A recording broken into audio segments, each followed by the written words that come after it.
posts or anything. We were like confined. Yeah. Mm-hmm. And obviously we weren't allowed to drink because we were at war. Yeah.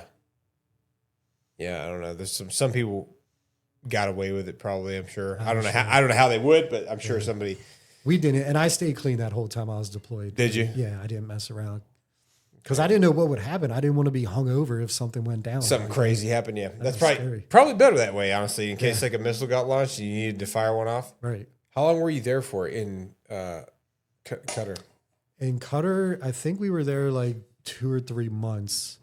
And at this point, so when I first got to my duty station, I was a launcher dog, and we would prep the launchers, make sure they're up and running and stuff like that. Well, when we were still stateside before we deployed, we did something called a table 8, which is where we would emplace our launchers, get them ready to fire, do a mock fire thing, take them down. I was on the RSOP team. We would go to another location, set up again, do a fake fire. But we would do this in MOP 4. So it was like very difficult in White Sands, New Mexico, super hot. MOP 4. MOP 4, yeah. Oh, wow. Military orientated something posture. I forget what it. Yeah. There's so many acronyms. Basically a hazmat suit that traps all of the heat and moisture. And with the mask, yeah.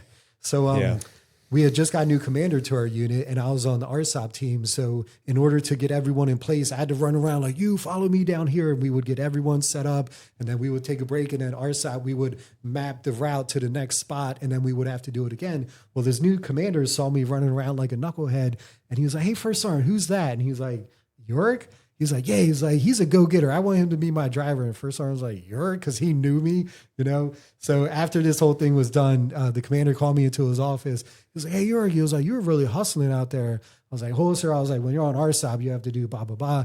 He was like, I need that as a driver. I would like you to be my driver. And I was like, oh, no, thanks, sir. And he was like, no, thanks, sir. he was like, that was an order. And I was like, that was an order.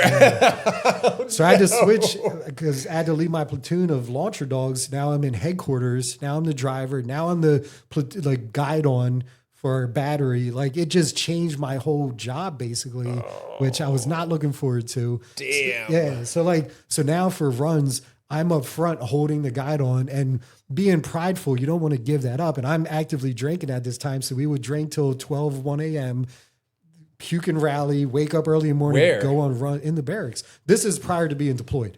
This is gotcha. So he picked you to be his driver at Fort Bliss. Yes. Yeah. Which I did not want to do. Man. And he's like, that was an order, not asking you. Correct. Not asking. Because he didn't know who he was talking to yet. He had literally just got there like 2 weeks. Yeah. So like he didn't know the knucklehead that I was.